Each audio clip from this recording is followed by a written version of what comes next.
Santo Yosef Pignatelli, pengaku iman.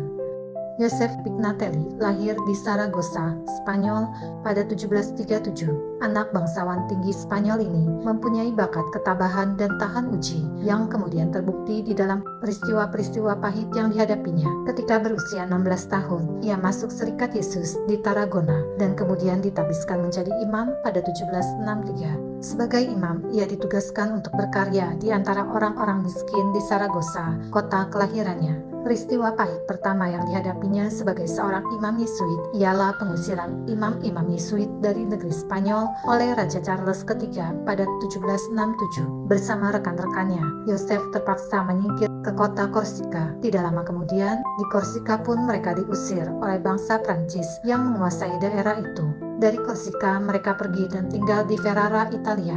Rupanya, cobaan belum juga selesai. Karena suatu alasan, Paus Clemens ke-14 membubarkan serikat itu dan kemudian mengawamkan semua anggotanya. Sementara itu, selama 20 tahun, Yosef tinggal di Bologna, dan dari sana ia menolong rekan-rekan Yesuitnya yang kurang beruntung di pengasingan. Sementara itu, berhembuslah angin segar di Rusia. Ratu Katerina melarang penyebaran surat yang berisi ancaman penindasan terhadap imam-imam Yesuit di negerinya. Maka di Rusia, Serikat Yesus dapat hidup dengan aman dan dapat melaksanakan tugas misionernya dengan baik. Pada 1792, Pangeran dari Parma mengundang 3 orang imam Yesuit dari Italia dan meminta mereka membuka serikat mereka di sana. Hal ini didukung pula oleh Paus Pius ke-6. Yosef Pignatelli sendiri bertindak sebagai superior serikat. Maka sebagai langkah pertama, pada 1799, Yosef Pignatelli membuka novisiat di Colorna. Lalu pada 1801, ia sendiri menyaksikan peristiwa pengesahan berdirinya kembali Serikat Yesus di Provinsi Rusia oleh Paus Pius ke-7. Dengan usaha keras, ia membangun kembali Serikat Yesus di Kerajaan Napoli. Pada 1804, ia sendiri ditindas kembali oleh bangsa Prancis hingga tenggelam. Lalu Yosef pergi ke Roma dan di sana ditunjuk sebagai provinsial seluruh Italia. Di sana ia berusaha membarui Serikat Yesus yang ada di Sardinia dan melindunginya dari jajahan bangsa Prancis.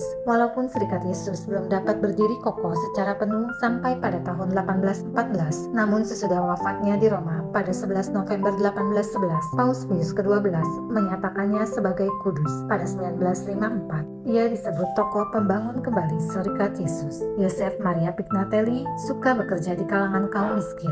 Ia sangat baik, rendah hati, serta berperasaan halus. Dalam imannya yang kokoh akan penyelenggaraan Allah, ia dengan teguh dan tabah menghadapi semua kemelut yang melanda serikatnya. Banyak orang mencintai dia karena kepribadiannya itu. Santo Yosef Pignatelli, doakanlah kami.